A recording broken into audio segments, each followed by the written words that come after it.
Hello student, आज हम लोग जो है आर.डी. शर्मा की स्टार्ट करेंगे। आर.डी. शर्मा जो बुक है उसके अकॉर्डिंग जो जो चैप्टर दिए हैं उसको हम स्टार्ट करेंगे, एक एक सीक्वेंस वाइज स्टार्ट करेंगे। और उसमें जो आप देखेंगे यानी कि जो आर.डी. शर्मा का जो बुक है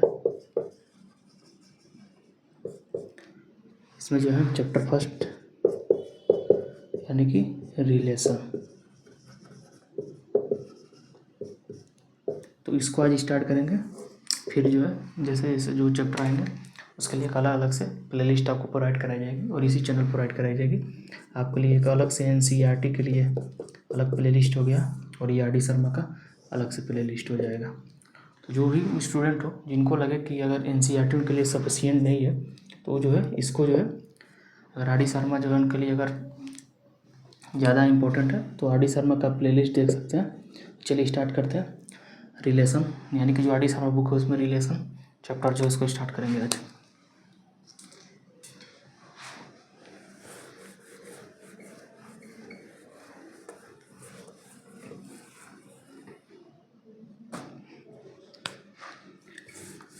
तो सबसे पहले यानी कि रिलेशन, जो हमारा जो चैप्टर फर्स्ट है इस बुक में उसमें क्या दिया हुआ है वो रिलेशन दिया हुआ है।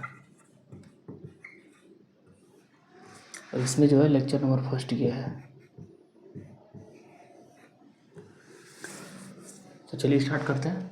तो उससे पहले यानी कि रिलेशन स्टार्ट करने से पहले हमें जो है कुछ सेट के बारे में जानना जरूरी है। क्योंकि जो क्लास 11 था यानी कि जो क्लास 11 का आर.डी. शर्मा जो बुक देखेंगे उसमें जो है सेट के कुछ इंट्रोडक्शन जरूर दिए गए होंगे, यानी पूरा फुल एक चैप्टर आपने कंप्लीट किया होगा तो उसी का केवल यहाँ कुछ इंट्रोडक्शन लेंगे। फिर जो है अपना टॉपिक जो है रिलेशन उसकी ओर मूव करेंगे। तो सबसे पहले यानी कि कुछ सेट देखेंगे, इंपॉर्टेंट सेट, जैसे कि मान लो सेट ऑफ नेचुरल नंबर किसे कहते हैं। तो आप देख सकते हैं जो सेट ऑफ नेचुरल नंबर है इसको किससे डिनोट किया जाता है, कैपिटल एन से। और इसकी जो एंट्री आती है यानी कि किससे स्टार्ट होता है 1 2 3 4 5 6 एंड सो ऑन। तो इसको क्या पढ़ा जाता है, इसको देखो इसको पढ़ा जाता है सो ऑन। ऐसा क्यों, ऐसा क्या है, अगर इस सेट ऑफ नेचुरल नंबर को अगर हम पूरा लिखें तो आप देखेंगे ये 1 से स्टार्ट हो रहा है और कहाँ तक जा रहा है, इन्फिनिटी तक जा रहा है। जब इन्फिनिटी तक जा रहा है तो क्या पॉसिबल है इसे पूरा भरना, फिल नहीं कर पाएंगे। तो इसलिए हमने क्या कहा, ऐसे रिप्रेजेंट कर दिया, यानी कि इसको हमने लिख दिया यहाँ पर शो ऑन कर दिया। उसी प्रकार से सेट ऑफ होल नंबर को हमने डब्ल्यू से डिनोट कर दिया। इसमें जो एंट्री कहाँ से स्टार्ट होगी, जीरो से स्टार्ट होगी, यानी कि जो पहला एलिमेंट होगा सेट ऑफ होल नंबर वो कैसा होता है, जीरो होता है। फिर क्या आता है नेक्स्ट, यानी कि 1 2 3 4 5 एंड सो ऑन, ये भी क्या है सो ऑन हो गया। उसी प्रकार से इंटीजर का सेट ले लो, इंटीजर किससे डिनोट करते हैं, जेड से डिनोट करते हैं या तो आई से करते हैं। तो अगर जेड और आई से डिनोट करते हैं तो इसके लिए एंट्री कैसे आएगी, हम क्या करेंगे इसमें जो इन दोनों का क्या करेंगे कंबाइन करेंगे, या तो कर सकते हैं सिंपल ये वाला और एक इधर से निगेटिव वाले पार्ट, यानी कि जो इंटीजर है जेड जो है उसको देखा तो 3 पार्ट में आएगा। क्या क्या, एक निगेटिव, एक जीरो, एक न्यूट्रल और एक पॉजिटिव। यानी कि इसको क्या कहा जाएगा निगेटिव इंटीजर, पॉजिटिव इंटीजर और जीरो। तो यानी कि यहाँ पर 0 +-1 +-2 +-3 एंड सो ऑन। अब जो है ये तो हमने देख लिया, ये 3 इंपॉर्टेंट सेट थे, इसको हमने रिप्रेजेंट करने का देख लिया कैसे ये सेट में, यानी कि जो क्लास 11 का जो चैप्टर था फर्स्ट वहाँ पर कैसे रिप्रेजेंट किया जाता है, केवल रिकॉल कराया जाना, क्योंकि इन्हीं का यूज है। ये जो रिलेशन जो चैप्टर है इसका जो है इन्हीं का यूज किया गया इसमें, इसलिए इनको रिकॉल कराना जरूरी है। अब जो मान लो set of real number, suppose करो सेट ऑफ रेशनल नंबर पहले, तो ये क्या क्यू क्या है, सेट ऑफ रेशनल नंबर है, यानी कि सेट ऑफ रेशनल नंबर, यानी कि रेशनल नंबर के कलेक्शन को क्या कहा जाएगा, सेट ऑफ रेशनल नंबर कहा जाएगा। इसमें एंट्री कैसी आएंगी, करली ब्रैकेट। ये ब्रैकेट कैसा होता है, करली ब्रैकेट है, ये तो आप जान रहे होंगे इसलिए इसको ज़्यादा पूरा डीपली नहीं जा रहा है, केवल मोटा मोटा जो ओवरव्यू है इसको बताया जा रहा है। तो ये क्या होगा, सेट ऑफ रेशनल है, तो यानी कि इसके जो एंट्री आएंगे किस में आएंगी, P/Q के फॉर्म में, जहाँ सच डेट की जो Q क्या हो जाना चाहिए, नॉन जीरो होना चाहिए, यानी Q जो है जीरो के बराबर नहीं होना चाहिए। क्यों, क्योंकि आपने पढ़ा हुआ 10th में कि 1/0 क्या होता है, अनडिफाइंड होता है। अब क्यों होता है इसको यहाँ बताया जाएगा, जैसे जैसे आपका फर्दर जो भी क्लासेस आएंगे वहाँ बताया जाएगा ये चीज़ क्यों ऐसा होता है। तो फिलहाल के लिए जान लो, तो इसलिए यहाँ क्या जीरो नहीं हो सकता, अगर जीरो है तो ये अनडिफाइन हो जाएगा, तो जब अनडिफाइन हो जाएगा तो क्यू का एलिमेंट नहीं हुआ तो फिर सेट ऑफ रेशनल नंबर कैसे हो जाएगा। इसलिए नेसेसरी कंडीशन है कि जब सेट ऑफ रेशनल नंबर अगर होना है तो उसके जो भी यानी कि P/Q के फॉर्म के जो भी एलिमेंट होंगे उनमें से जो Q और क्या नॉन जीरो होना चाहिए। अब मान लो यहाँ से ये तो क्यू हो गया। अब यहाँ से हम मान लेते हैं set of irrational number. Set of irrational number को हम डिनोट करेंगे क्यू कॉम्प्लीमेंट करते हैं, यानी इसी का क्या लिया हमने, कॉम्प्लीमेंट कर दिया, तो हमें क्या मिल जाएगा, सेट ऑफ इरेशनल नंबर। यानी कि जो रेशनल नंबर का जो सेट है, अगर इसी का हम कॉम्प्लीमेंट करें तो हमें क्या मिल जाएगा, सेट ऑफ इरेशनल नंबर। यानी कि सेट ऑफ इरेशनल नंबर, ये सेट हो गया इरेशनल नंबर का। अब देखो, अब हमारे पास क्या आएगा, अगर यह इन दोनों सेट को हम लोग यूनियन ले लें, यानी क्यू यानी रेशनल नंबर का और इरेशनल नंबर सेट का अगर यूनियन लेंगे तो हमें क्या मिल जाएगा, रियल नंबर का सेट मिल जाएगा। जैसे कि मान लो क्या कहना चाह रहे हैं, यानी कि आर जो हमारे पास क्या आ जाएगा, क्यू यूनियन क्यू कॉम्प्लीमेंट, यानी सेट ऑफ इरेशनल नंबर और सेट ऑफ रेशनल नंबर का यूनियन क्या हो जाएगा, रियल नंबर बन जाएगा। यानी कि रियल नंबर की जो एंट्री आएगी वो रेशनल नंबर से भी आएगी और इरेशनल नंबर से आएगी। जैसे मान लो इरेशनल नंबर की एंट्री कैसे हो सकती है, इरेशनल नंबर के जो वो एलिमेंट आएंगे जैसे जो रूट के अंदर हो, सपोज करो √2 √3 एंड ऐसे ही, जैसे रूट के अंदर जो एलिमेंट हो एंड एक ई कहा जाता है। जब पढ़ेंगे आप, जैसे इंटीग्रेशन पढ़ेंगे वहाँ बताए जाएंगे ये स्मॉल ई क्या वैल्यू है।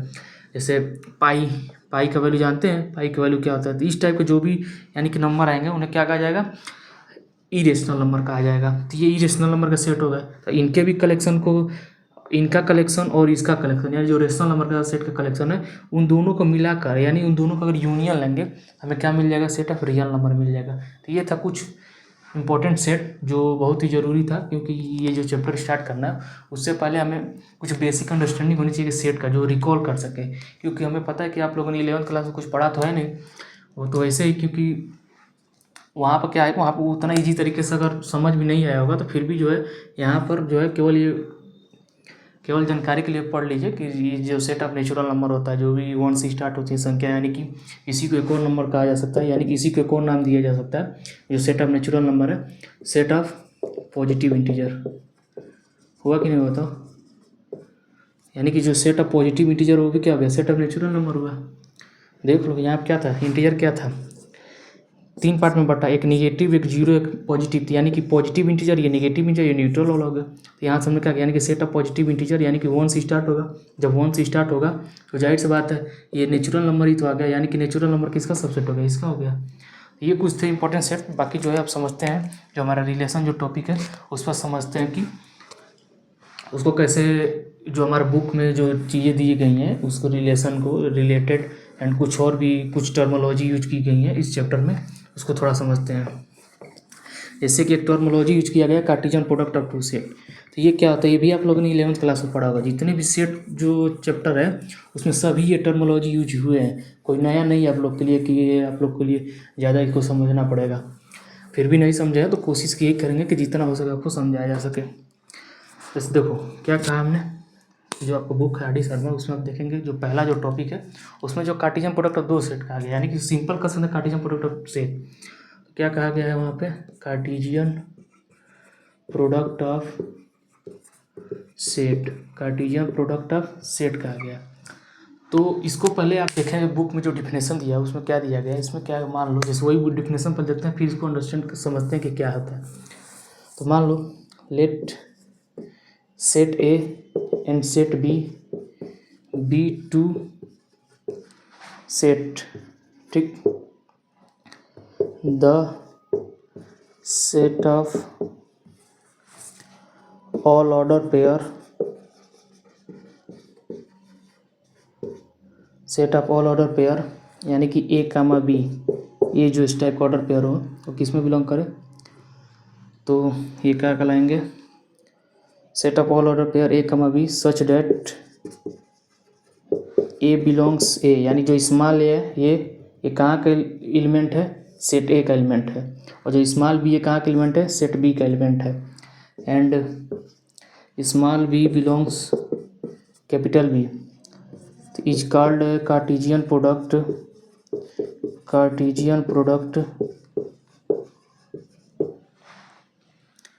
Of set A with set B.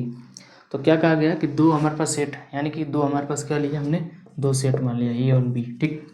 और मान लो फिलहाल के लिए एक एज्यूम करो कि दोनों नॉन एम्प्टी सेट है। कैसे हैं, नॉन एम्प्टी, एज्यूम कर लेते हैं हम ये दोनों क्या है, नॉन एम्प्टी सेट है।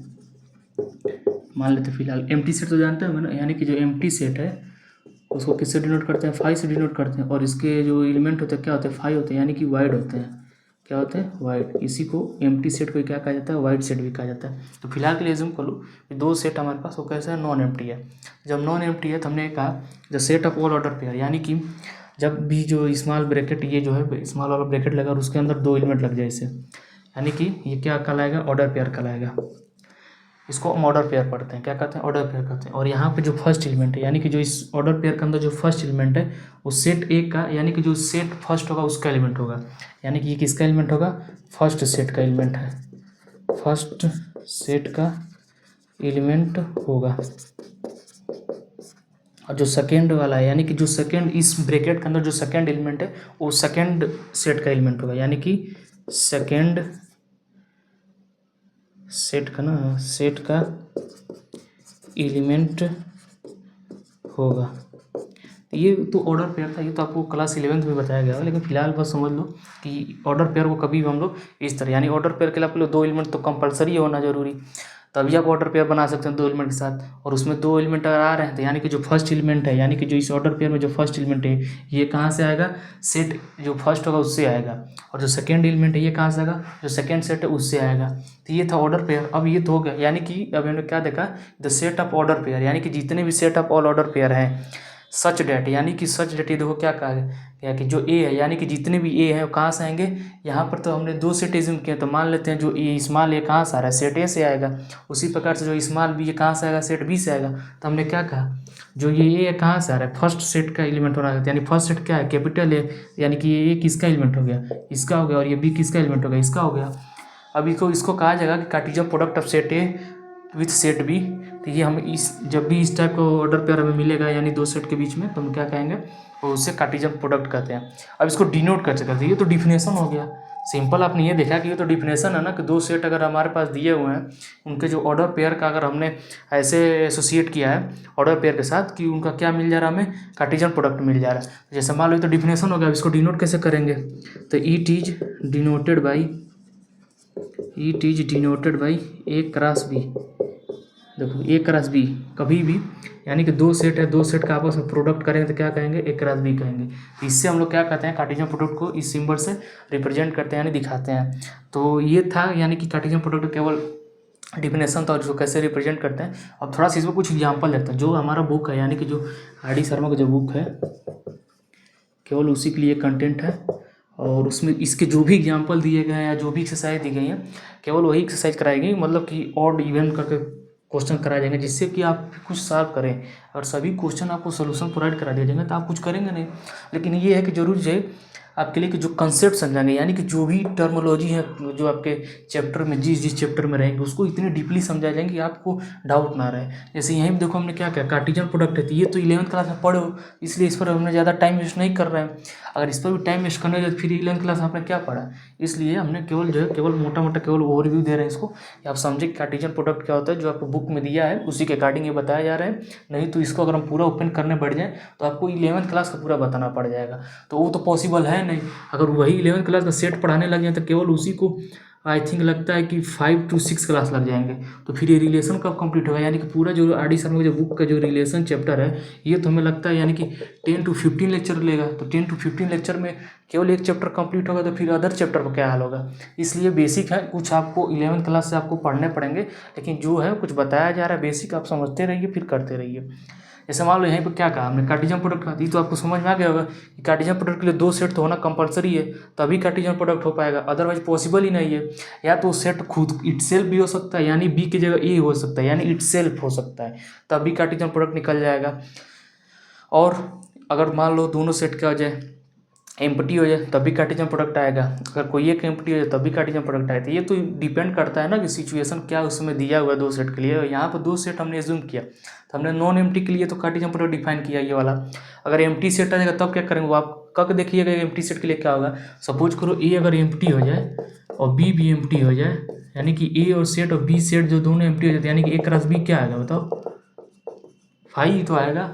तो उस प्रकार से आप ट्राई करते रहिए, जो बेसिक चीज़ें आप क्लास 11th के उसको आप प्रैक्टिस करते रहिए। बाकी जो इसको थोड़ा सा केवल है, बाकी इसमें कुछ हार्ड है नहीं, बहुत इजी ये सब है, कोई बहुत डिफिकल्ट है नहीं चीज़ें। तो आप देख सकते हैं ये कार्टेशियन प्रोडक्ट क्या होगा। अब इसको हम जो कुछ एग्जांपल देखते हैं जिससे कि आपको जो डाउट हो आपको क्लियर हो सकता है।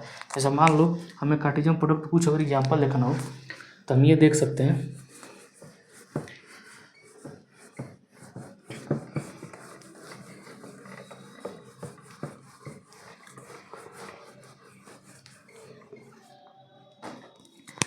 जैसे मान लो एग्जाम्पल हमको कंसिडर करना, तो हमने क्या कहा, सेट अगर ए क्रॉस बी से हम क्या करते हैं, कार्टेशियन प्रोडक्ट को डिनोट करते हैं। ये तो था उसको डिनोट करने का। अब इसको एक्सप्रेस कैसे करेंगे, यानी लिखेंगे कैसे, यानी ए क्रॉस बी तो हमारे पास आ गए।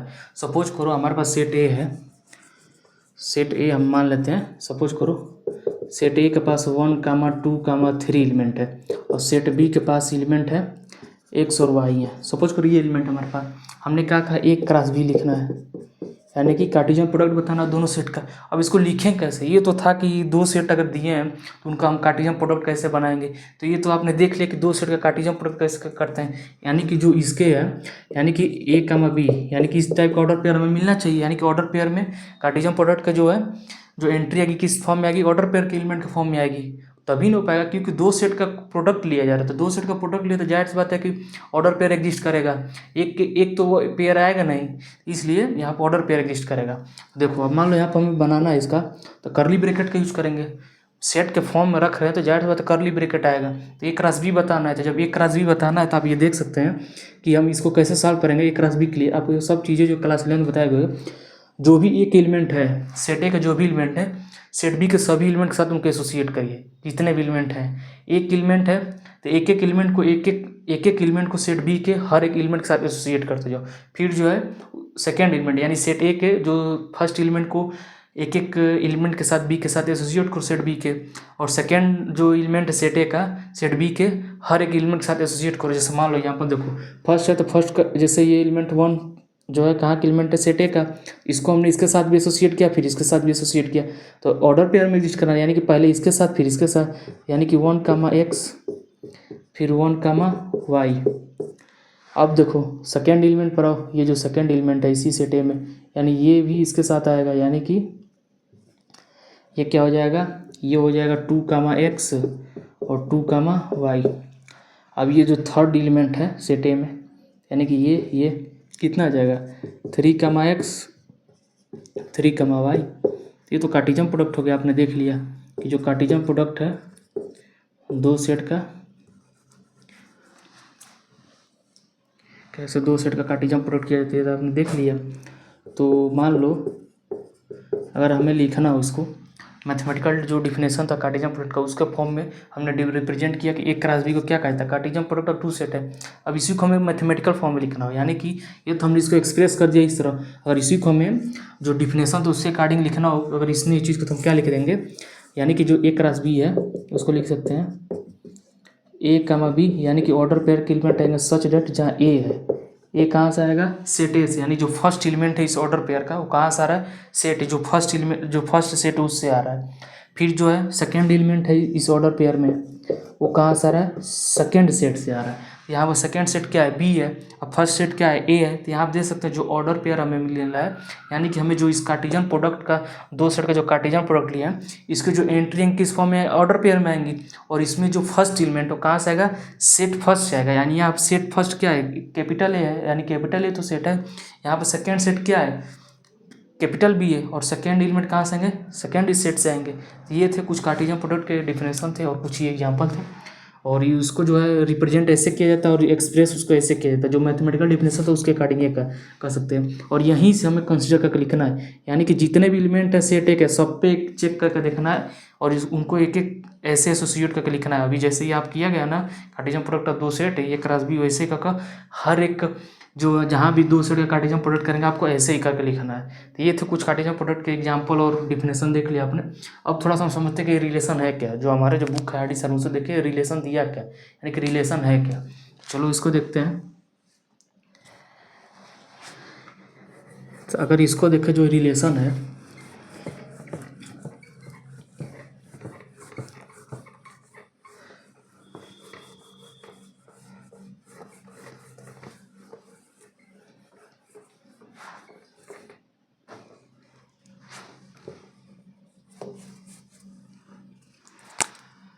तो ये रिलेशन देखते हैं क्या है रिलेशन, यानी कि रिलेशन जो हमारे बुक में मेंशन किया गया है। तो मान लो दो हमारे पास सेट है, एज्यूम कर लेते हैं दो सेट है, और इसको रिप्रेजेंट करेंगे रिलेशन को कैसे, कैपिटल आर से रिप्रेजेंट करेंगे। तो वही था, तो जाहिर सी बात है, देखो let A and B two sets, ठीक। देन रिलेशन आर इज, इसको रिप्रेजेंट कैसे करेंगे, देखो इसको कैपिटल आर से रिप्रेजेंट करेंगे। Then capital R is called a relation, then capital R is called a relation if R is a subset of A cross B। R क्या हो जाए, A क्रॉस B का क्या हो जाए, सबसेट हो जाए। क्या देख रहे हैं आप, दो सेट है, सपोज करो ये दो सेट है हमारे पास, वेन डायग्राम में इसको विजुलाइज करो। मान लो ये दो सेट है, एक कैपिटल बी है, तो हमने दो सेट ले लिया। अब हमने ये कहा कि धैन ये जो आर है रिलेशन किस सिंबल से रिप्रेजेंट कर रहे हैं, कैपिटल आर से। Then R is called the relation, यानी जो कैपिटल आर है ये क्या कहलाएगा, रिलेशन इफ जो ये आर है क्या हो जाए, सबसेट हो जाए किसका, ए क्रॉस बी का। यानी कि हम यहाँ से ये कह सकते हैं कि जो आर है उसको रिलेशन कहना हो तो डैट इज, इसी को अगर सिंपल और समझे तो capital R is a relation, capital R is a relation if and only if, ये जो सिंबल है इसको इफ़ एंड ओनली इफ़ कहा जाता है। चाहे सिंपल इसको ऐसे भी लिख सकते हैं, if and only if, double F लगा कर लिख सकते हैं, तो ये भी क्या रिप्रेजेंट करेगा, इफ़ एंड ओनली इफ़ को ही करेगा। ऐसे इसको कहा जाता है इफ़ एंड ओनली इफ़, यानी एक वन में है, ये इम्प्लाई ये कर रहा है, जैसे अगर ये ऐसे कर रहा है तो ये वन में हो गया, फिर जो इसका उल्टा यानी कि टू वे भी हो गया, यानी कि अगर इधर से इम्प्लाई कर रहा है तो फिर उधर से भी इम्प्लाई करना चाहिए, केवल सिंबल का मतलब है। तो ये जो आर है ये रिलेशन है इफ एंड ओनली इफ, जो आर क्या हो जाए, सबसेट हो जाए किसका, ए क्रॉस बी का। अगर ए क्रॉस बी का आर क्या हो जाए, सबसेट हो जाता है, तो क्या हो जाएगा, ये रिलेशन हो जाएगा। जैसे मान लो अगर हमें एग्जांपल कंसिडर करना हो तो कैसे डिफाइन करेंगे कि कोई जो आर है वो क्या है, रिलेशन है कि नहीं है। तो मान लो एग्जांपल हम कंसिडर करते हैं यहाँ पे, तो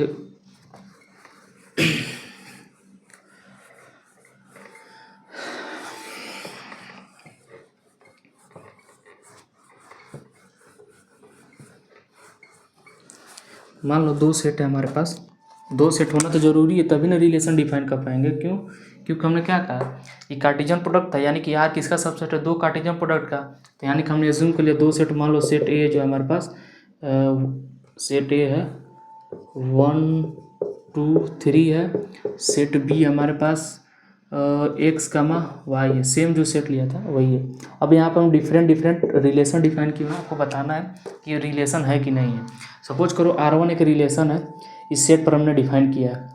तो मान लो अगर चेक करें यहाँ पे तो ये क्या हो जाएगा, सपोज करो ये हमको मिल रहा है 1 कामा एक्स, 2 कामा वाई, 3 कामा जेड और 4 कामा एक्स मिल रहा है हमारे पास। तो ये आप देख सकते हैं कि जो R1 है हमें बताना है, चेक करके बताना है कि ये रिलेशन है कि नहीं। और रिलेशन के लिए क्या कंडीशन है कि जो रिलेशन होगा क्या होगा, सबसेट होगा किसका, ए क्रॉस बी का। तो ए क्रॉस बी क्या है यहाँ पे, पहले ए क्रॉस बी निकालना पड़ेगा। यानी कि अगर ए क्रॉस बी यहाँ से निकाले तो क्या मिलेगा हमें, तो यानी कि इसको इसके साथ, फिर इसका इसके साथ, ऐसे ही इसके लिए भी, फिर इसके लिए भी। अब करेंगे तो क्या मिल जाएगा, 1 कामा एक्स, फिर 2, इसको अलग से देखो यहाँ कर देते हैं। जैसे कि मान लो सेम जो है दो सेट थे वही सेट रहेंगे, यानी कि 1 कामा 2 कामा 3, और जो सेट बी है एक्स कामा वाई है, ठीक है, ये इक्वल है। तो जो ए क्रॉस बी है यानी कि कार्टेशियन प्रोडक्ट क्या है इन दोनों सेट का, मान लेते हैं कार्टेशियन प्रोडक्ट का निकालेंगे तो क्या आएगा, 1 कामा एक्स आएगा, फिर 1 कामा वाई आएगा, फिर 2 कामा एक्स आएगा, फिर 2 कामा वाई आएगा, फिर 3 कामा एक्स आएगा, फिर 3 कामा वाई आएगा, ठीक। ये तो था कार्टेशियन प्रोडक्ट, आप देख सकते हैं दो सेट का जो कार्टेशियन प्रोडक्ट है इतना आएंगे। एंट्री जो है ऑर्डर पेयर में हमेशा आएगी। अब हमें मान लो डिफरेंट रिलेशन दिए हुए, इसको आपको बताना ये है, ये जो आर है यानी कि जो डिफरेंट रिलेशन है क्या ये रिलेशन है कि नहीं है, ये आपको बताना है। तो मान लो ये R1 है, सपोज करो इसके अंदर जो एंट्री है वो है 1 कामा वाई है, फिर 2 कामा वाई है, 3 कामा वाई है, R2 है मान लो वाई कमा एक्स है, फिर 2 कमा वाई है, 3 कमा वाई है, ये हो गया। फिर R3 मान लो, R3 है, मान लो क्या होना चाहिए 2 कमा एक्स होना चाहिए, तो 2 कमा एक्स ले लिया, 2 कमा वाई होना चाहिए। ये मान लो हमारे पास है इस तरह का 3 डिफरेंट हमने रिलेशन ले लिया। अब इसे हमें ये बताना है कि जो तीनों डिफरेंट रिलेशन है ये रिलेशन है कि नहीं, ये चेक करके बताना है। तो आप ये देख सकते हैं ये वाला जो ऑर्डर पेयर हमने क्या कहा, आर जो है क्या होना चाहिए, सबसेट होना चाहिए किसका, इसका, ए क्रॉस बी का। सबसेट का डिफिनेशन क्या होता है, क्लास 11 में तो पढ़ा हो ना सबसेट क्या होता है। देखो क्या होता है, मान लो 2 सेट हैं, अगर ए एंड बी हैं, तो यानी कि अगर कोई एक से एलिमेंट है किसका, सेट ए का, देखो ये जो सिंबल इसको क्या कहा जाता है, बिलोंग्स टू कहा जाता है। क्या कहा जाता है, ये जो सिंबल है इसका मतलब बिलोंग्स टू होता है, यानी कि ये कंटेन कर रहा है, चाहे कह सकते हैं कि ये जो है एलिमेंट जो हम ले रहे हैं इस पर, वो क्या कर रहा है, इसी सेट का पार्ट है, कह सकते हैं इसी सेट का क्या है, एक भाग है। तो मान लो अगर एक्स बिलोंग कर रहा है तो यानी एक्स क्या उसी के सेट का एलिमेंट है। तो सबसेट के लिए कंडीशन कहा गया है कि 2 सेट अगर ए एंड बी हमारे पास है, तो उसमें से एक्स बिलोंग कर रहा है ए को, यानी एक्स अगर ए का एलिमेंट है तो इम्प्लाई करेगा कि जो यही एक्स है वो किसका एलिमेंट हो जाए, बी का भी एलिमेंट हो जाए। देयरफॉर क्या हो जाएगा, ये क्या हो जाएगा, सबसेट हो जाएगा किसका, बी का। और सबसेट से कैसे डिनोट करते हैं, इस सिंबल से डिनोट करते हैं। तो आप क्या कर सकते हैं यहाँ से यानी कि जो इसके एलिमेंट होंगे वो भी क्या हो जाना चाहिए, इसके भी एलिमेंट हो जाना चाहिए, यही ना कहा गया है इसके अकॉर्डिंग। तो आप ये देख सकते हैं R1 क्या है, 1 कमा वाई है ऑर्डर पेयर, इसमें है देखो यहाँ पर है ये 2 कमा वाई है, एक एक ऑर्डर पेयर के लिए चेक कर लो। इसके लिए अगर ये इस सेट में है, यानी जो कार्टेशियन प्रोडक्ट 2 सेट उसमें अगर एग्जिस्ट कर रहे हैं, यानी कि जो ये जो डिफरेंट तीनों रिलेशन है क्या हो जाएंगे, रिलेशन हो जाएंगे। नहीं एग्जिस्ट कर रहा है तो रिलेशन नहीं होगा। जैसे मान लो ये 1 कमा वाई, देखो ये वाला ऑर्डर पेयर यहाँ पे, ये वाला भी ऑर्डर पेयर यहाँ पर, ये वाला भी ऑर्डर पेयर यहाँ पर है, यानी कि ये वाला R1 जो है क्या हो गया, ये तो रिलेशन हो गया, यानी कि तो रिलेशन की जो कंडीशन था उसको सेटिस्फाई कर गया ना। ये जो क्या रिलेशन के लिए हमने क्या बताया था, आर क्या होना चाहिए, सबसेट होना चाहिए किसका, ए क्रॉस बी का। तो R1 आपने देख लिया, अब R2 बताओ। वाई कमा एक्स देखो कहीं है, आप देख सकते हैं कहीं भी इसमें वाई कमा एक्स नहीं है, यानी कि ये वाला ऑर्डर पेयर तो मिला ही नहीं इसमें। तो जब नहीं मिला तो यानी कि क्या हमने कहा कि जो इसके एलिमेंट हो, या सबसेट के लिए क्या कहेगा, जो इसके एलिमेंट हो इम्प्लाई करे कि वो क्या हो जाए, इसके भी एलिमेंट हो जाए।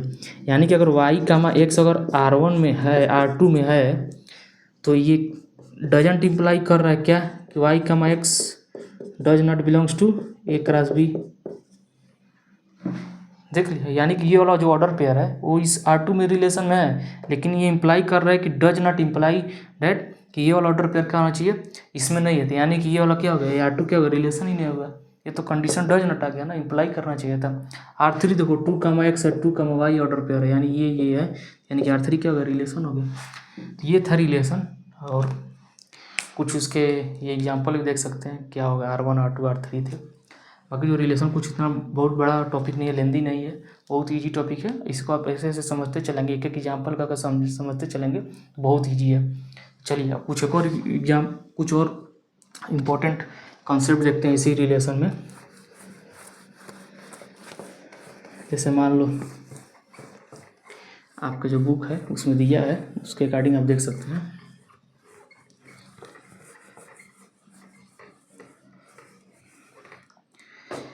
जैसे कि आपके बुक में जो दिया है देख सकते हैं, एक 2 सेट है, अगर एक सेट के पास m एलिमेंट है और दूसरा सेट के पास n एलिमेंट है, टोटल नंबर ऑफ रिलेशन कितने होंगे ये डिफाइन किया गया। तो इसको आप नोट कर सकते हैं, केवल सिंपल समझने के लिए। देखो उतना जो लैंग्वेज वहाँ पे यूज किया गया है उसको ना यहाँ पे यूज करें, केवल थोड़ा सा केवल जानकारी के लिए समझते हैं। जैसे मान लो सेट ए है, सेट ए के पास कितने एलिमेंट है, m एलिमेंट है, कितने एलिमेंट है, m एलिमेंट्स हैं। सेट बी है, इसके पास n एलिमेंट्स हैं, ठीक। मान लो जैसे अगर नहीं समझ में आ रहा तो इसको इस तरह भी लिख सकते हो, डेट इज, ये सेट ए है, इसके पास कितने एलिमेंट है, m एलिमेंट है, ठीक। और ये सेट बी है, इसके पास कितने एलिमेंट है, टोटल जो सेट बी के जो एलिमेंट है टोटल कितने हैं, n एलिमेंट है, और इसके जो टोटल कितने हैं, m एलिमेंट है। ये कहना चाह रहा है। तो अब टोटल नंबर ऑफ हमें क्या बताना है, रिलेशन बताना है। तो टोटल नंबर ऑफ रिलेशन कैसे आएगा बताओ, रिलेशन के लिए हमने क्या कहा यार, क्या हो जाना चाहिए, सबसेट होना चाहिए किसका, ए क्रॉस बी का। यानी तुमको ये पहले निकालना पड़ेगा फिर ना बताओगे।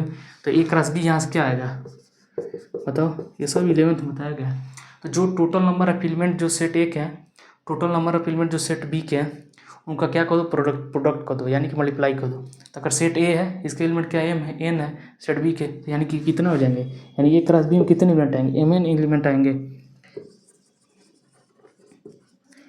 यानी कि ये जो ए क्रॉस बी में कितने आ गए, एम एन एलिमेंट आएंगे। जैसे सपोज करो सेट ए के पास जो है मान लो 4 एलिमेंट थे, मान लो ये 1 2 3 4 है, तो ये सेट ए के पास कितने एलिमेंट, नंबर ऑफ एलिमेंट क्या होंगे, एम एलिमेंट चाहे वो नंबर ऑफ एलिमेंट कह सकते हो। तो हमने नंबर ऑफ एलिमेंट को यहाँ पे एम कर दिया, यहाँ पर नंबर ऑफ एलिमेंट को एन कर दिया। तो यहाँ पर नंबर ऑफ एलिमेंट कितने 4 है, सेट बी है वही मान लो एक्स कमा वाई है, यहाँ पर नंबर ऑफ एलिमेंट कितने 2 है। तो आप ये देख सकते हो ए क्रॉस बी कितना हो जाएगा, यानी कि यहाँ से ए क्रॉस बी क्या हो जाएगा हमारे पास, इनका दोनों का प्रोडक्ट कितना हो जाएगा 8 हो जाएगा। तो 8 हमारे पास क्या हो गया, 8 नंबर ऑफ एलिमेंट आएंगे ए क्रॉस बी में। आप का देख सकते हैं, आपको अगर नहीं लग रहा हो तो आपने किया ए क्रॉस बी आपने निकाला था कि क्या आया था 1 कामा एक्स फिर 1 कामा वाई। तो दो एक जो एलिमेंट है इसके 2 आ रहे हैं, इसके 2 आ रहे हैं, 2 2 आ रहे हैं, तो 8 तो हो ही गया इसे ही। तो ये आप देख सकते हैं क्रॉस बी के जो टोटल नंबर ऑफ एलिमेंट है तो वो 8 ही था। आप काउंट कर सकते हैं यहाँ से। जैसे मान लो 2 कामा एक्स 2 कामा वाई 3 कामा एक्स 3 कामा वाई और 4 कामा एक्स 4 कामा वाई। तो आप ये देख सकते हैं क्या यहाँ पे कितने 1 2 3 4 5 6 7 8 एलिमेंट आ गए। यानी कि जो एक क्रॉस बी है कितने एलिमेंट आ गए, 8 ही तो एलिमेंट है। ऑर्डर पेयर में तो एक एक ऑर्डर पेयर काउंट करते हैं तो कितने आएंगे, 8 ही हो जाएंगे। तो यानी कि आप देख सकते हैं, तो हमने उसी को ही लिख दिया। अब रिलेशन बताना है, यानी कि हमें बताना है total number of relation, total number of relation from set A to set B कितने हो जाएंगे 2 पावर एम एन हो जाएंगे। क्यों, तो 2 पावर एम एन क्यों यहाँ पर हो रहा है, सोचो क्यों हो रहा है। आप ये देख सकते हैं ए क्रॉस बी में क्या किया आपने, ए क्रॉस बी में एलिमेंट कैसे आ रहे हैं, ऑर्डर पेयर में आ रहे हैं, और रिलेशन में एलिमेंट कैसे आ रहे हैं, ऑर्डर पेयर में आ रहे हैं। रिलेशन में जो एलिमेंट अभी हमने डिफाइन किया ना 3 जो डिफरेंट रिलेशन डिफाइन किया था, आप उसको बताया था ना कि बताया को रिलेशन है कि नहीं है। तो उसमें एंट्री कैसी थी, ऑर्डर पेयर में थी, और एक ऑर्डर पेयर में कितने एलिमेंट थे, 2 एलिमेंट थे। तो जाहिर सी बात है 2 पावर एम एन यानी कि प्रोडक्ट हम ले लिए यहाँ पे क्रॉस बी के, तो आ गया, वो भी आ गया। यानी जितने रहेंगे सपोज करो यहाँ से हमें टोटल नंबर आप बताना है रिलेशन, तो कितने हो जाएंगे यहाँ पे टोटल नंबर ऑफ रिलेशन यहाँ कितने हो जाएंगे, यही सेट एज्यूम करो। यानी कि 2 एच डी एम एन कितना आया 8 आया है, यहाँ पर रख दो और इसको सॉल्व कर दो, ये आंसर हो जाएगा तुम्हारा 2 पावर 8 यही आ जाएगा। यही है, ये था टोटल नंबर ऑफ रिलेशन। अब जो थोड़ा समझते हैं कि रेंज एंड डोमेन क्या होते हैं किसी रिलेशन, जैसे रेंज और कोडोमेन। डोमेन आपने क्लास 11 तो जरूर पढ़ा है, लेकिन अब रिलेशन के पॉइंट ऑफ व्यू से इसका क्या इंपॉर्टेंट रोल है उसको समझते हैं, रेंज का कॉन्सेप्ट एंड डोमेन का। चलिए उसको देखते हैं क्या होते हैं ये।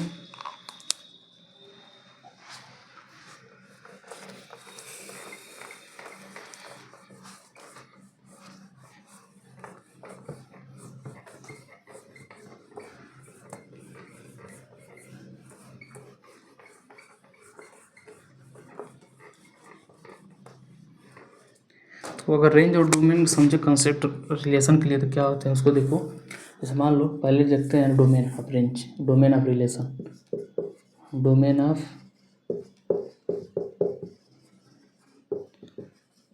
ऑफ रिलेशन क्या होता है इसको देखो पहले। तो डोमेन आपने पढ़ा ही है, लेकिन फिर भी जो है यहाँ पे बता दिया जा रहा है। लेकिन डोमेन जो है केवल रिलेशन के पॉइंट ऑफ व्यू से क्या रोल है उसको देखो। मान लो 2 सेट है हमारे पास, सपोज करो let A and B 2 sets, the domain of R जो है, यानी कि जो ये रिलेशन किससे रिप्रेजेंट करते हैं, आर से रिप्रेजेंट, या तो कैपिटल आर भी कर सकते हैं कि डोमेन ऑफ आर भी कर सकते हैं। तो कभी भी हमें बताना हो तो इसको डोमेन ऑफ आर भी कर सकते हैं। तो let A and B 2 sets हैं,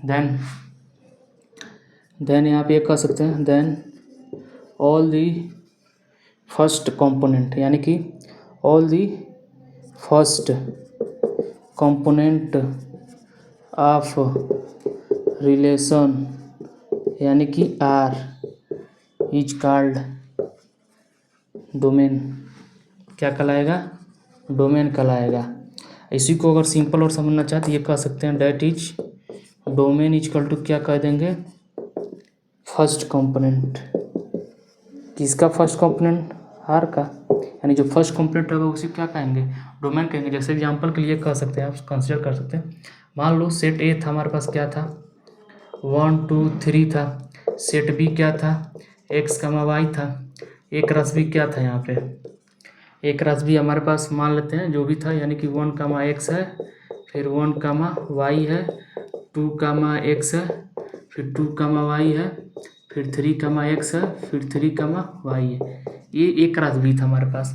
अब यहाँ पर मान लो r डिफाइन है हमारे पास, ये बताया गया है जो r यहाँ पर क्या है। मान लो सपोज करो इसके लिए जो r डिफाइन किया गया है, यानी जो रिलेशन ऑलरेडी डिफाइन कर दिया गया, इस बार बोल दिया गया कि ये 1, x यहाँ पर है, 3, y कह सकते हो, 2, x कह सकते हो। ये हमारे पास रिलेशन दिया हुआ है, तो इसमें रिलेशन ऑलरेडी डिफाइन कर दिया गया। मान लो इसमें एक कहा जा रहा है कि डोमेन ऑफ रिलेशन क्या होता है, यानी डोमेन ऑफ आर क्या होगा। तो दो सेट है हमारे पास, और then all the first component of R, यानी कि जो रिलेशन आर है उसके जो फर्स्ट कंपोनेंट है। तो फर्स्ट कंपोनेंट इसमें कैसे पता करोगे, यानी कि जो ऑर्डर पेयर का जो भी ऑर्डर पेयर इसमें है रिलेशन में, उनके जो भी फर्स्ट कंपोनेंट हो क्या कहलाएंगे, डोमेन कहलाएंगे। यानी कि 1, 3, 2 क्या हो गया, डोमेन हो गया किसका, इस आर का। ये जो आर है इसका डोमेन आ गया। तो वही ना कहा गया यहाँ पे, यानी कि डोमेन क्या हो गया, फर्स्ट कंपोनेंट ऑफ आर।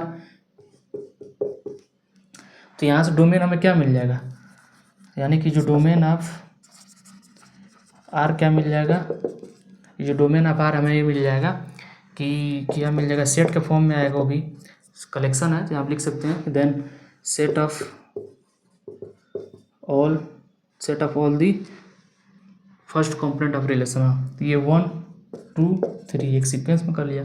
यानी कि जो डोमेन ऑफ आर होगा हमेशा क्या होगा, किसी भी रिलेशन का क्या होगा, फर्स्ट कंपोनेंट होगा। अब जो है रेंज ऑफ आर, देखो सेम इसी का उल्टा क्या होगा, रेंज ऑफ आर होगा। यानी कि रेंज ऑफ रिलेशन, दो सेट है, सेट ऑफ ऑल, यानी कि आप सेकेंड एलिमेंट कर लो, केवल सेकेंड कंपोनेंट कर लो। Second component of relation is called the range, यानी कि जो रेंज है क्या हो गया हमारा, रेंज ऑफ आर कह सकते हो। तो ये सेकेंड कंपोनेंट होगा। तो ये सेकेंड कंपोनेंट ऑफ आर है। जब फंक्शन पढ़ा जाएगा तो वहाँ पर अलग से पढ़ा जाएगा कि फंक्शन के लिए रेंज कैसे निकालते हैं, फिर डोमेन क्या होता है फंक्शन के लिए, तो वहाँ पर आपको अलग से बताया जाएगा। फिलहाल ये रेंज के जो रिलेशन है उसके पॉइंट ऑफ व्यू से बताया जा रहा है कि जो रेंज और डोमेन इनका क्या यहाँ पर रोल है, उसके लिए बताया जा रहा है। तो यहाँ पर क्या कहा कि दो सेट है ए और B, then set of all the first second component का कलेक्शन जो आर में, इनके लिए जो कि आर डिफाइन है, यानी कि इस तरह डिफाइन किया गया। और ये कहा जा रहा है कि जो सेट होना चाहिए क्या, कलेक्शन, यानी कि चाहे कलेक्शन कर सकते हो, कलेक्शन भी कर दोगे सेट का जगह तो भी क्या हो जाएगा, सेट ही फॉर्म करेगा। तो दो से, यानी कि then set of all the second component of relation is called the range, यानी जो सेकेंड कंपोनेंट इस रिलेशन के वो क्या कहलाएंगे, उनका कलेक्शन क्या कहलाएगा, रेंज कहलाएगा। तो यहाँ सब क्या देखेंगे कि जो रेंज होगा, रेंज ऑफ आर क्या आ जाएगा, रेंज ऑफ आर ये कहा जाएगा यहाँ से जो सेकेंड कंपोनेंट, यानी सेकेंड कंपोनेंट एक्स कमा वाई और एक्स, और सेट में एलिमेंट क्या होते हैं, रिपीट होते नहीं होते, यानी कि एक्स कमा वाई केवल आ जाएगा। तो ये क्या हो गया, रेंज हो गया। तो यहाँ से आप देख सकते हैं ये थे रेंज और डोमेन के डिफिनेशन कुछ थे। बाकी जो है एक और आपके बुक में जो मेंशन किया गया है उसको भी देख लेते हैं कि इन्वर्स रिलेशन क्या होता है, तो उसको भी देख लेते हैं। उससे पहले जो है आप ये भी इमेजिन कर सकते हैं कि जो रिलेशन है, जैसे हमने क्या कहा कि जो कार्टेशियन प्रोडक्ट वो इटसेल्फ सेट पर भी डिफाइन हो सकता है, तो उसी प्रकार से जो रिलेशन है वो भी क्या हो जाएगा, इटसेल्फ सेट पर भी डिफाइन हो जाएगा। इसके चक्कर में ये ना रहना कि अगर मान लो जैसे सपोज करिए बी घटा कर हमने यही सेम सेट यहाँ कर दिया, यानी कि 1, 2 ही 3 तो है, बस देखो ये आ गया। अब तो ये डिफाइन हो गया ना, सेम इटसेल्फ सेट पर तो ये आर डिफाइन हो गया।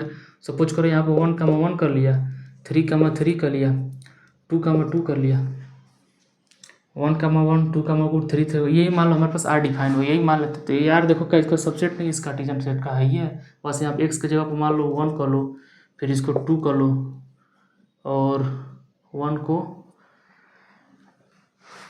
मान लो यहाँ पे, अब इसको चेंज कर लेना, यहाँ पे कार्टेशियन प्रोडक्ट इसको निकाल लीजिएगा, इसको आप लोग निकाल लीजिएगा एक तरह से, जैसे कार्टेशियन प्रोडक्ट करेंगे तो इसको आप निकाल सकते हैं। तो अब देखेंगे कि जो यार है, यानी कि जिसके लिए जो आर डिफाइन किया गया, इस टाइप के जो भी ऑर्डर पेयर है इसमें एग्जिस्ट कर जाएंगे, यानी कि ये क्या कर रहे हैं, इस कार्टेशियन प्रोडक्ट क्या कर रहे हैं, सेट को क्या कर रहा है, यार कर रहा है, कंटेंट कर जा रहा है। जब कंटेंट कर रहा है तो जाहिर है तो रिलेशन हो गया, जब रिलेशन हो गया तो क्या कहेंगे, यानी कि सेट जो इटसेल्फ सेट पर भी क्या कर रहा है, रिलेशन डिफाइन हो जा रहा है। अब थोड़ा देखते हैं कि इनवर्स ऑफ रिलेशन क्या होता है।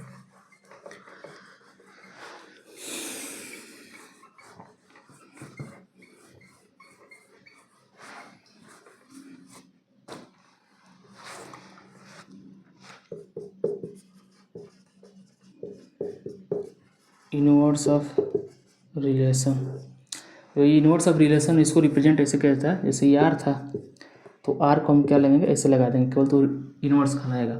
जैसे देखो ये 2 है तो 2 का अगर इनवर्स बताना है तो यानी कि ये करने का मतलब हुआ 1/2, यानी जस्ट इसका रेसिप्रोकल फॉर्म में क्या कहला गया, इनवर्स कहला गया। तो इनवर्स ऑफ रिलेशन यानी कि उसको रिप्रेजेंट कैसे करेंगे, कैपिटल आर फिर -1 से करेंगे तो क्या कहलाएगा, इनवर्स ऑफ रिलेशन कहा जाएगा।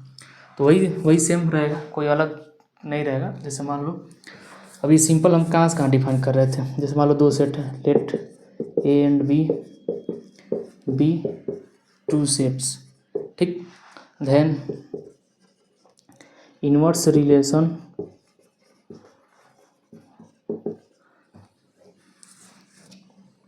Define from B to A, that is कि जो आर है यानी आर इनवर्स है वो क्या जाना चाहिए, सबसेट होना चाहिए किसका, बी क्रॉस ए का होना चाहिए। क्या कहा, बी टू ए डिफाइन किया गया है। अभी तक हम क्या देख रहे थे, आर जो कैसे डिफाइन था, सबसेट था ए क्रॉस बी देख रहे थे। तो ये जो रिलेशन सिंपल रिलेशन है, जब इनवर्स रिलेशन देखेंगे तो यानी ये क्या हो जाएगा, बी क्रॉस ए हो जाएगा। यानी कि 2 सेट अगर हमारे पास है देन इनवर्स रिलेशन जो आर है वो क्या रहा है, वो define from B to A then it is called the, इसको यहाँ से लिख सकते हैं, देखो 2 सेट्स हैं देन रिलेशन आर, ये लिख सकते हो सिंपल यहाँ से, then relation R is define from B to A is called inverse relation. क्या कहलाएगा, इनवर्स रिलेशन कहेगा, and denoted by R inverse denote करेंगे, यानी कि आर इनवर्स क्या हो जाए, डेट इज आर इनवर्स क्या हो जाना चाहिए, सबसेट हो जाना चाहिए बी क्रॉस ए का। यानी कि जो आर इनवर्स है वो क्या हो जाए, सबसेट हो जाए किसका, बी क्रॉस ए का। जिस प्रकार से आप ए क्रॉस बी कर रहे थे कार्टेशियन प्रोडक्ट, तो यहाँ पर फर्स्ट एलिमेंट क्या आ रहा था, यहाँ पर जो ऑर्डर पेयर में जो फर्स्ट एलिमेंट कहाँ का था, सेट ए का था। अब उसी प्रकार से जब बी क्रॉस ए करेंगे तो यहाँ पर जो फर्स्ट एलिमेंट आएगा कहाँ से आएगा, सेट बी से आएगा, क्योंकि जो यहाँ पर सेट जो फर्स्ट सेट क्या है, सेट बी है, इसलिए यहाँ पर फर्स्ट एलिमेंट कहाँ से आएगा, सेट बी से आएगा, सेकंड एलिमेंट कहाँ से आएगा, ए से आएगा। ये था कुछ इनवर्स रिलेशन। बाकी जो इसके एग्जांपल आप बुक में देख सकते हैं, जो आपको बुक है उसमें आपको एक एग्जांपल ऑलरेडी दिया हुआ, तो वहाँ आप देख सकते हैं कैसे उसके एलिमेंट को एसोसिएट किया गया। तो सपोज करो जैसे मान लो कि एग्जाम्पल ही करा देते हैं, जैसे मान लो यही एग्जाम्पल है, देखो यही कंसिडर करो, बस यहाँ पर हमने कुछ चेंज कर दिया। मान लो देखो यही सेम चीज़ मान लो है, बी हमारे पास एक्स कमा वाई है, ठीक है। तो बी क्रॉस ए निकालेंगे, इनवर्स के लिए क्या निकालना पड़ेगा, बी क्रॉस ए करना पड़ेगा। सिंपल आर के लिए हम रिलेशन का क्या निकाल लेते हैं, ए क्रॉस बी कर रहे थे, तो इनवर्स के लिए क्या निकालेंगे, बी क्रॉस ए निकालेंगे। यहाँ जब बी क्रॉस ए निकालेंगे यानी इसको इसके साथ फिर इसके साथ करेंगे, यानी कि एक्स कमा 1 फिर एक्स कमा 2 फिर एक्स कमा 3 फिर वाई कमा 1 फिर वाई कमा 2 वाई कमा 3, ये कितने हो गए, 1 2 3 4 5 6, ठीक है, 3 3 6, ठीक है। तो ये हमारे पास बी क्रॉस ए आ गया। अब ये मान लो जो आर हमारे पास दिया हुआ है, यानी कि मान लो ये चीज़ है हमारे पास आर दिया हुआ है, इनवर्स रिलेशन बताना है तो मान लेते हैं हमारे पास जो ऑर्डर पेयर है ये ऑलरेडी दिया हुआ है, एक्स कमा 2 एक्स कमा 3 वाई कमा 1 वाई कमा 3। अब इनवर्स रिलेशन बताना है तो इनवर्स रिलेशन की जो एंट्री आएगी जैसे इसका प्लॉट उल्टा कर दो, यानी जो ये ऑर्डर पेयर है इसका उल्टा कर दो, यानी 2 कमा एक्स फिर 3 कमा एक्स, उसी प्रकार से 1 कमा वाई हो जाएगा, उसी प्रकार से 1 कमा 3 कमा वाई हो जाएगा। ये जस्ट उसको उल्टा करना था। तो यहाँ से आप क्या कर सकते हैं, एक और रिजल्ट यहाँ से कर सकते हैं कि इनवर्स रिलेशन में क्या होगा कि सिंपल जो आर है, यानी कि सपोज करो अगर ये ऑर्डर पेयर ए कमा बी बिलोंग्स टू आर कर रहा है तो ये इम्प्लाई करेगा कि बी कमा ए कहाँ से बिलोंग कर जाना चाहिए, आर इनवर्स, यानी कि इनवर्स रिलेशन में। ये वाला ऑर्डर पेयर अगर आर का है तो ये वाला ऑर्डर पेयर का आना चाहिए, इनवर्स रिलेशन में आना चाहिए। तो ये था फर्स्ट लेक्चर, यानी कि जो आर डी शर्मा का जो हमारा बुक था उसका जो चैप्टर जो फर्स्ट है यानी रिलेशन, उसमें जो फर्स्ट लेक्चर ये था। बाकी जो नेक्स्ट लेक्चर में हम देखेंगे टाइप्स ऑफ रिलेशन क्या होता है, यानी कि जो बुक में जो भी नेक्स्ट कॉन्सेप्ट दिए हुए हैं उसके अकॉर्डिंग देखेंगे कॉन्सेप्ट जो भी है। अगर कंटेंट अच्छा लगे तो चैनल को जरूर सब्सक्राइब करिएगा। बाकी जो नेक्स्ट क्लास में